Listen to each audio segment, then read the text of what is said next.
In the heart of Connecticut, a bold shift towards solar energy is sparking intense debate, leaving some towns questioning their commitment to renewable power. But here's where it gets controversial. What began as a promising initiative to harness clean energy has now become a contentious issue, pitting environmental goals against local concerns.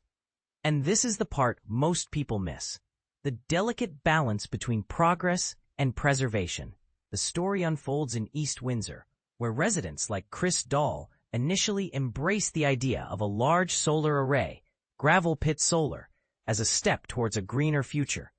The project, named for its adaptive reuse of an old quarry, promised to transform a problematic site into a source of carbon-free electricity.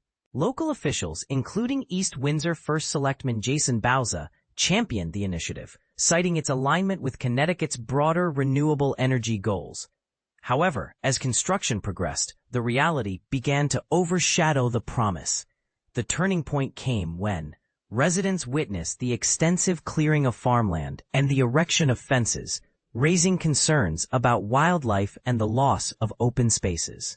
Dahl's emotional reaction upon seeing the scale of the project reflects a growing unease among locals. With a capacity of 120 megawatts, Gravel Pit Solar is not just a local project, but a significant contributor to the state's renewable energy portfolio, capable of producing 1/4 of Connecticut's utility-scale solar power. Yet its impact on the community has sparked a reevaluation of the costs and benefits of such developments. Here's the kicker: despite the initial enthusiasm, many in East Windsor now view the town's status as a solar hub with skepticism. Critics argue that developers are prioritizing profits over local interests, leading to the loss of farmland and the alteration of the town's rural character. This sentiment is not isolated. It's part of a broader pushback against solar projects in Connecticut, threatening the state's ability to meet its greenhouse gas reduction targets. But there's more to the story. Solar developers, undeterred by the growing opposition, continue to expand.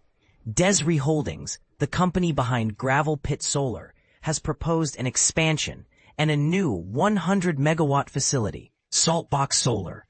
They argue that Connecticut's energy demands and legal commitments necessitate these projects. Yet the clash between state-level goals and local concerns has prompted calls for systemic changes, with lawmakers advocating for greater local input in the approval process.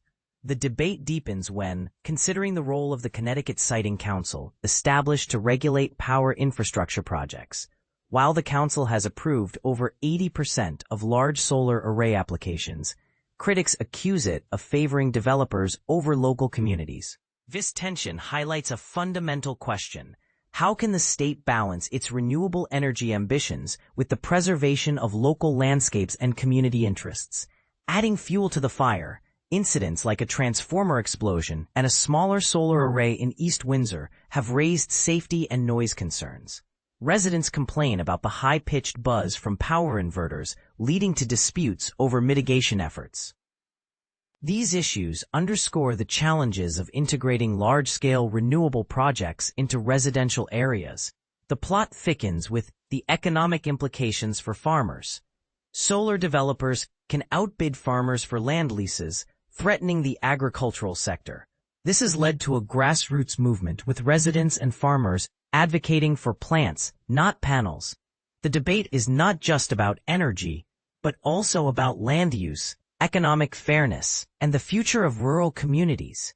As the story unfolds, the opposition to solar projects is gaining momentum, with lawmakers proposing measures to give local governments more control. However, these efforts face resistance from the solar industry, which argues that such delays could hinder Connecticut's progress towards its clean energy goals. The state's lag in utility-scale solar deployment compared to neighbors like Massachusetts adds urgency to the debate.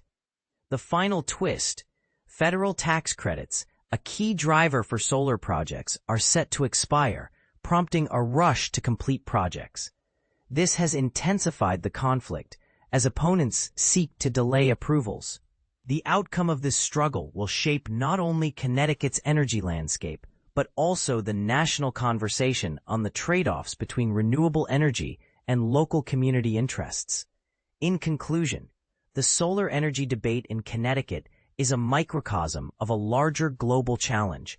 How do we transition to clean energy while respecting local communities and preserving our natural landscapes? As the state navigates this complex issue, the lessons learned will have far-reaching implications for the future of renewable energy development.